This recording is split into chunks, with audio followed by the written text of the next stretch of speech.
हरदास की नाम निष्ठा, जप, तप, भजन, पूजन, लौकिक, पारलौकिक सभी प्रकार के कार्यों में विश्वास ही प्रधान है।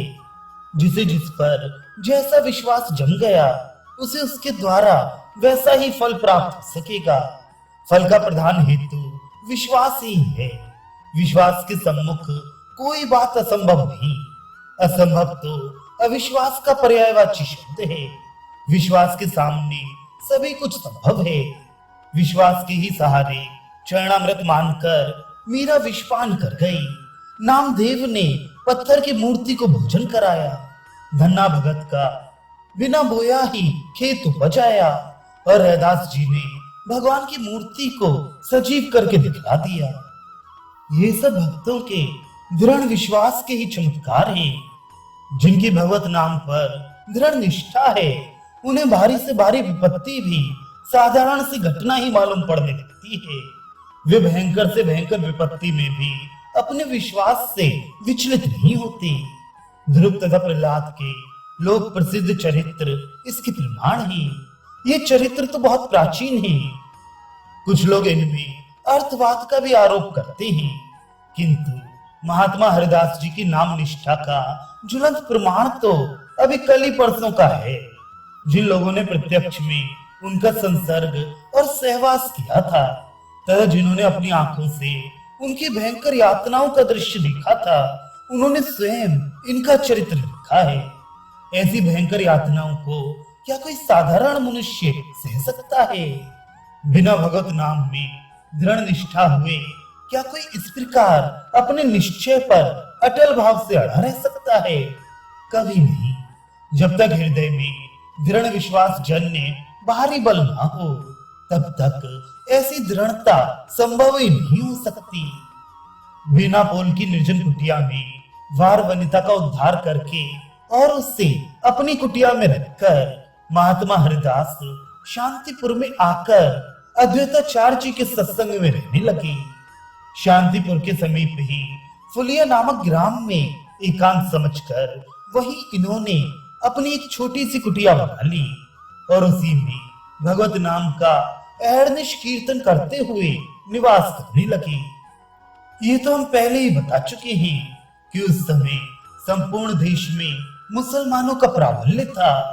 विशेषकर बंगाल में तो मुसलमानों की सत्ता का और मुसलमानी धर्म का अत्यधिक जोर था। इस्लाम धर्म के विरुद्ध कोई चूं तक नहीं कर सकता था। स्थान स्थान पर इस्लाम धर्म के प्रचार के निमित्त काजी नियुक्त थे। वे जिसे भी इस्लाम धर्म के प्रचार में विघ्न समझते, उसे ही बादशाह से भारी दंड दिलाते, जिससे फिर किसी दूसरे को इस्लाम धर्म के प्रचार में रोड़ा अटकाने का साहस ना हो। एक प्रकार से उस समय की कर्ता, धर्ता तथा विधाता धर्म के ठेकेदार काजी ही थे। शासन सत्ता पर पूरा प्रभाव होने के कारण काजी उस समय के बादशाह ही समझे जाते थे। फुलिया के आसपास में गोराई नाम का एक काजी भी इसी काम के लिए नियुक्त था। उसने जब हरदास जी का इतना प्रभाव देखा, तब तो उसकी ईर्ष्या का ठिकाना न रहा। वे सोचने लगा, हरदास के इतने बड़े से प्रभाव को यदि रोका ना जाएगा तो इस्लाम धर्म को बड़ा भारी धक्का पहुंचेगा। हरदास जात का मुसलमान है, मुसलमान होकर वे हिंदुओं के धर्म का प्रचार करता है। सरहा की रूह से वे कुफ्र करता है, वे काफिर है। इसलिए काफिर को कत्ल करने से भी सवाब होता है। दूसरे लोग भी इसकी देखा देखी ऐसा ही काम करेंगे, इसलिए इसे दरबार से सजा दिलानी चाहिए। ये सोचकर गोराई काजी ने इनके विरुद्ध राज दरबार में अभियोग चलाया। राजाज्ञा से हरदास जी गिरफ्तार कर लिए गए और मुलुकपति के यहाँ इनका मुकदमा पेश हुआ। मुलुकपति इनके तेज और प्रभाव को देखकर चकित रह गया। उसने इन्हें बैठने के लिए आसन दिया। हरदास जी के बैठ जाने पर मुलुकपति ने दया का भाव दर्शाते हुए अपने स्वाभाविक धार्मिक विश्वास के अनुसार कहा, भाई, तुम्हारा जन्म मुसलमान के घर हुआ है। ये भगवान की तुम्हारे ऊपर अत्यंत कृपा है। मुसलमान के यहाँ जन्म लेकर भी तुम काफिरों का सा आचरण क्यों करते हो? इससे तुमको मुक्ति नहीं मिलेगी। मुक्ति का साधन तो वही है जो इस्लाम धर्म की पुस्तक कुरान में बताया गया है। हमें तुम्हारे ऊपर बड़ी दया आ रही है। हमें तुम्हें दंड देना उचित नहीं लगता। तुम अभी तौबा कर लो और कलमा पढ़कर मोहम्मद साहब की शरण में आ जाओ। भगवान तुम्हारे सभी अपराधों को क्षमा कर देंगे और तुम भी मोक्ष के अधिकारी बन जाओगे। मुल्कपति की ऐसी सरल और सुंदर बातें सुनकर हरदास जी ने कहा, महाशय, आपने जो भी कुछ कहा है अपने विश्वास के अनुसार ठीक ही कहा है। हर एक मनुष्य का विश्वास अलग अलग तरह का होता है। जिसे जिस तरह का दृढ़ विश्वास होता है उसके लिए उसी प्रकार का विश्वास फलदायी होता है। दूसरों के धमकाने से अथवा लोभ से जो अपने स्वाभाविक विश्वास को छोड़ देते हैं वे भीरू होते हैं। ऐसे भीरू पुरुषों को परमात्मा की प्राप्ति कभी नहीं होती। आप अपने विश्वास के अनुसार उचित ही कह रहे हैं, किंतु मैं दंड के भय से यदि भगवत नाम कीर्तन को छोड़ दूं तो इससे मुझे पुण्य के स्थान में पाप ही होगा। ऐसा करने से मैं नरक का भागी बनूंगा। मेरे भगवत नाम में स्वाभाविक की निष्ठा है, इसे मैं छोड़ नहीं सकता। फिर चाहे इसके पीछे मेरे प्राण ही क्यों ना ले लिए जाएं। इनकी ऐसी युक्ति युक्त बातें सुनकर मुल्कपति का हृदय भी पसीज उठा। इनकी सरल और मीठी वाणी में आकर्षण था। उसी से आकर्षित होकर मुल्कपति ने कहा, तुम्हारी बातें तो मेरी भी समझ में कुछ कुछ आती हैं, किंतु ये बातें तो हिंदुओं के लिए ठीक हो सकती हैं। तुम तो मुसलमान हो, तुम्हें मुसलमानों की ही तरह विश्वास रखना चाहिए। हरदास जी ने कहा, महाशय, आपका ये कहना ठीक है, किंतु विश्वास तो अपने अधीन की बात नहीं है। जैसे पूर्व के संस्कार होंगे वैसा ही विश्वास होगा। मेरा भगवत नाम पर ही विश्वास है। कोई हिंदू जो अपना विश्वास छोड़कर मुसलमान हो जाता है तब आप उसे दंड क्यों नहीं देते? क्यों नहीं उसे हिंदू ही बना रहने को मजबूर करते? जब हिंदुओं का अपना धर्म छोड़कर मुसलमान होने में आप स्वतंत्र मानते हैं तभी स्वतंत्रता मुसलमानों को भी मिलनी चाहिए। फिर आप मुझे कलमा पढ़ने को क्यों मजबूर करते हैं? इनकी इस बात से समझदार न्यायाधीश चुप हो गया। जब गोराई काजी ने देखा कि यहाँ तो मामला ही बिल्कुल उल्टा हुआ जाता है तब उसने जोरों के साथ कहा, हम ये सब बात नहीं सुनना चाहते। इस्लाम धर्म में लिखा है जो इस्लाम धर्म के अनुसार आचरण करता है उसे ही मोक्ष की प्राप्ति होती है, उसके विरुद्ध करने वाले काफिरों को नहीं। तुम कुफ्र अर्थात अधर्म करते हो। अधर्म करने वाले को दंड देना हमारा काम है।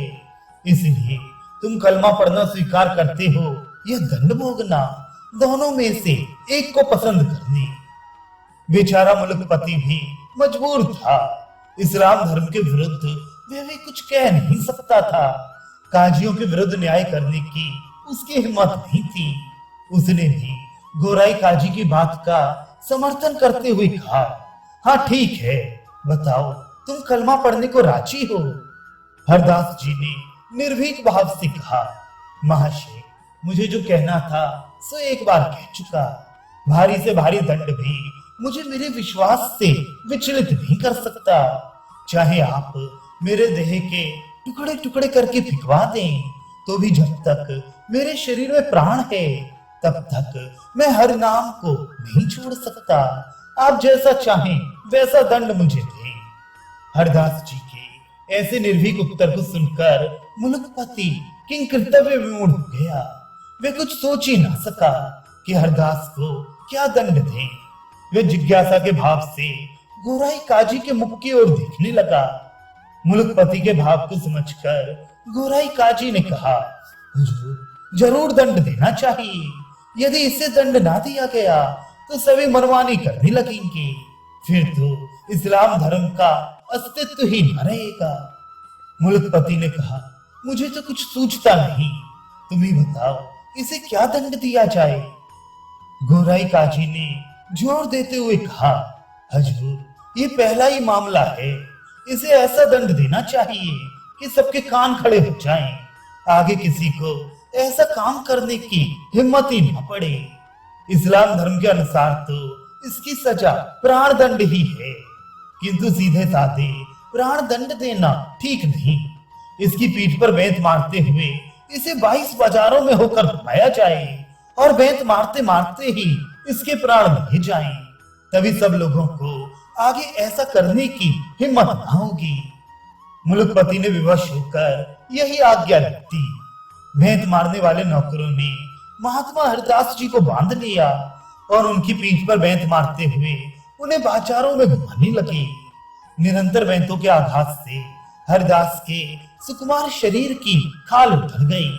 पीठ में से रक्त की धारा बहने लगी।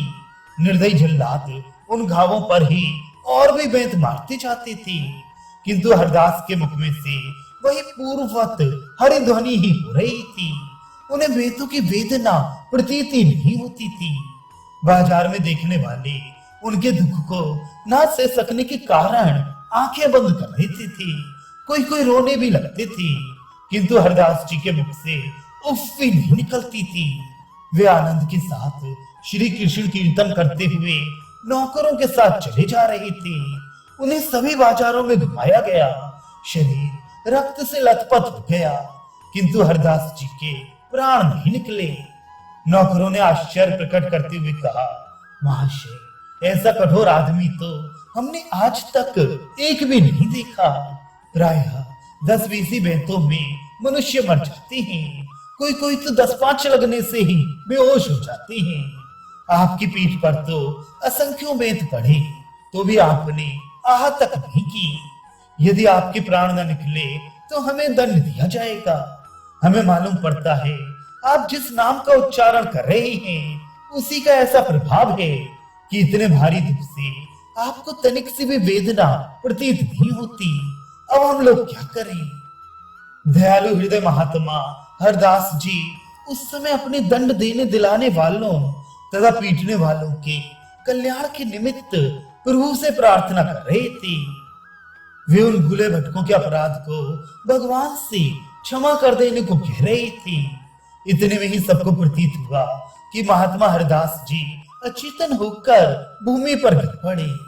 सेवकों ने उन्हें सचमुच में मुर्दा समझ लिया और उसी दशा में उन्हें मुलुकपति के यहाँ ले गए। गोराई काजी की सम्मति से मुलुकपति ने उन्हें गंगा जी में फेंक देने की आज्ञा दी। गोराई काजी ने कहा, कब्र में गड़वा देने से तो इसे मुसलमानी धर्म के अनुसार बहिष्ट की प्राप्ति हो जाएगी। इसने तो मुसलमानी धर्म छोड़ दिया था, इसलिए इसे वैसे ही गंगा में फेंक देना ठीक है। सेवकों ने मुलुकपति की आज्ञा से हरदास जी के शरीर को पतित पावनी श्री भागीरथी के प्रवाह में प्रवाहित कर दिया। माता के सुखद शीतल जल स्पर्श से हरदास को चेतना हुई और वे प्रवाह में बहते बहते फुलिया के समीप घाट पर आ लगे। इनके दर्शन से फुलिया निवासी सभी लोगों को परम प्रसन्नता हुई। चारों ओर ये समाचार फैल गया। लोग हरदास के दर्शन के लिए बड़ी उत्सुकता से आने लगी। जो भी जहां सुनता वहीं से इनके पास दौड़ा आता। दूर दूर से बहुत से लोग आने लगे। मुलुकपति तथा गोराई काजी ने भी ये बात सुनी। उनका भी हृदय पसीज उठा और इस दृढ़ प्रतिज्ञ के महापुरुष के प्रति उनके हृदय में भी श्रद्धा के भाव उत्पन्न हुए। वे भी हरदास जी के दर्शन के लिए फुलिया आई। मुलुकपति ने नम्रता के साथ इनसे प्रार्थना की, महाशय, मैं आपको दंड देने के लिए मजबूर था, इसलिए मैंने आपको दंड दिया। मैं आपके प्रभाव को जानता नहीं था। मेरे अपराध को क्षमा कीजिए। अब आप प्रसन्नता पूर्वक हरि नाम संकीर्तन करें। आपके काम में कोई विघ्न न करेगा। हरदास जी ने नम्रता पूर्वक कहा, महाशय, इसमें आपका अपराध ही क्या है? मनुष्य अपने कर्मों के ही अनुसार सुख दुख भोगता है। दूसरे मनुष्य तो इसके निमित्त बन जाते हैं। मेरे कर्म ही ऐसे होंगे। आप किसी बात की चिंता न करें। मेरे मन में आपके प्रति तनिक भी रोष नहीं है। हरदास जी की ऐसी सरल और निष्कपट बात सुनकर मुलुकपति को बड़ा आनंद हुआ। वे इनके चरणों में प्रणाम करके चला गया। फुलिया ग्राम के और भी वैष्णव ब्राह्मण आकर हरदास जी की ऐसी अवस्था देखकर दुख प्रकाशित करने लगे। कोई कोई तो उनके घावों को देखकर फूट फूट कर रोने लगे। इस पर हरदास जी ने उन ब्राह्मणों को समझाते हुए कहा, विप्रगण, आप सभी लोग धर्मात्मा हैं, शास्त्रों के मर्म को भली भांति जानते हैं। बिना पूर्व कर्मों के दुख सुख की प्राप्ति नहीं होती। मैंने इन कानों से भगवत नाम की निंदा सुनी थी, उसी का भगवान ने मुझे फल दिया है। आप लोग किसी प्रकार की चिंता न करें, ये दुख तो शरीर को हुआ है, मुझे तो इसका तनिक भी क्लेश प्रतीत नहीं होता। बस भगवत नाम का स्मरण बना रहे, यही सब सुखों का सुख है। जिस क्षण भगवत नाम का स्मरण ना हो, वही सबसे बड़ा दुख है। और भगवत नाम का स्मरण होता रहे तो शरीर को चाहे कितना भी क्लेश हो, उसे परम सुखी समझना चाहिए। इनके ऐसे उत्तर से सभी ब्राह्मण परम संतुष्ट हुए और इनकी आज्ञा लेकर अपने अपने घरों को चले गए। इस प्रकार हरदास जी भगवती भागीरथ के तट पर फुलिया ग्राम के ही समीप रहने लगे। वहां उन्हें सब प्रकार की सुविधाएं थी। शांतिपुर में अद्वैत आचार्य के समीप वे प्राय नित्य ही जाते। आचार्य इन्हें पुत्र की भांति प्यार करते और ये भी उन्हें पिता से बढ़कर मानते। फुलिया के सभी ब्राह्मण, वैष्णव तथा धनी मानी पुरुष इनका आदर सत्कार करते थे। ये मुख से सदा श्री हरि के मधुर नामों का कीर्तन करते रहते। निरंतर के कीर्तन के प्रभाव से इनके रोम रोम से हरि ध्वनि से सुनाई देने लगी। भगवान की लीलाओं को सुनते ही ये मूर्छित हो जाते और एक साथ ही इनके शरीर में सभी सात्विक भाव उदय होते थे। एक दिन की बात है कि अपनी कुटिया से कहीं जा रहे थे। रास्ते में इन्हें मंजीरा मृदंग की आवाज सुनाई दी। श्री कृष्ण कीर्तन समझकर ये उसी ओर चल पड़े। उस समय डंक नाम की जाति के लोग मृदंग मंजीरा बजाकर नृत्य किया करते थे और नृत्य के साथ में हरि लीलाओं का कीर्तन किया करते थे। उस समय भी कोई डंक नृत्य कर रहा था। जब हरिदास जी पहुंचे तब डंक भगवान की काली दमन की लीला के संबंध के पद गा रहा था। डंक का स्वर कोमल था, नृत्य में वह प्रवीण था और गाने का उसे अच्छा अभ्यास था। वह बड़े ही लय से यशोदा और नंद के विलाप का वर्णन कर रहा था। भगवान गेंद के बहाने से कालिया देह में कूद पड़े हैं। इस बात को सुनकर नंद, यशोदा तथा सभी ब्रजवासी वहां आ गए हैं। बाल कृष्ण अपने कोमल चरण कमलों को कालिया नाग के फलों के ऊपर रखे हुए उसे अपनी ललित त्रिभंगी गति से खड़े हुए मुरली बजा रहे हैं। नाग जोरों से फुंकार मारता है, उसकी फुंकार के साथ मुरारी धीरे धीरे नृत्य करते हैं। यशोदा ऐसी दशा देखकर बिलबिला रही है। वह चारों ओर लोगों की ओर कातर दृष्टि से देख रही है कि मेरे बनवारी को कोई कालिये के मुख से छुड़ा लो। नंद बाबा अलग आंसू बहा रहे हैं। इस भाव को सुनते सुनते हरदास जी मूर्छित होकर पृथ्वी पर गिर पड़े। ढंग इनके सात्विक भावों को देखकर समझ गया कि ये कोई महापुरुष हैं। उसने नृत्य बंद कर दिया और इनके पदधूल को मस्तक पर चढ़ाकर इनकी स्तुति करने लगा। बहुत से उपस्थित भक्तों ने हरदास जी के पैरों के नीचे की धूल को लेकर सिर पर चढ़ाया और उसे बांधकर अपने घर को ले गए। वहीं पर एक मान लोलुप ब्राह्मण भी बैठा था।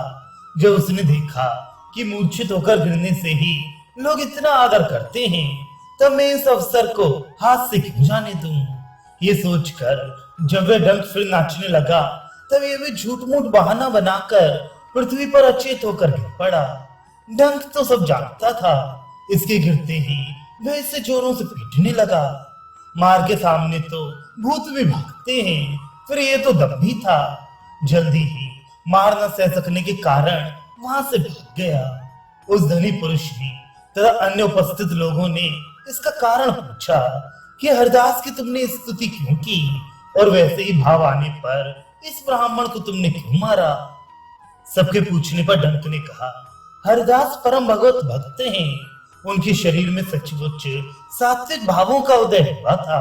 ये दम्भी था, केवल अपनी प्रशंसा के निमित्त इसने ऐसा ढोंग बनाया था, इसलिए मैंने उनकी स्तुति की और इसे पीटा। ढोंग सब जगह थोड़ी चलता है, कभी कभी मूर्खों में ही काम दे जाता है, पर कलई खुलने पर वहां भी उसका भंडाफोड़ हो जाता है। हरदास सचमुच में रत्न है, उनके रहने से ये संपूर्ण देश पवित्र हो रहा है। आप लोग बड़े भाग्यवान हैं जो ऐसे महापुरुष के नित्य प्रति दर्शन पाते हैं। ढंग की बात सुनकर सभी को परम प्रसन्नता हुई और वे सभी लोग हरदास जी के भक्ति भाव की भूरी भूरी प्रशंसा करने लगे। वह ब्राह्मण तो इतना लज्जित हुआ कि लोगों को मुंह दिखाने में भी उसे लज्जा होने लगी। सच है, बनावटी की ऐसी ही दुर्दशा होती है। किसी ने ठीक ही कहा है, देखा देखी साधे जोग, चीजें काया बाड़े रोग। हरदास जी की निष्ठा अलौकिक है, उसका विचार करना मनुष्य बुद्धि के बाहर की बात है।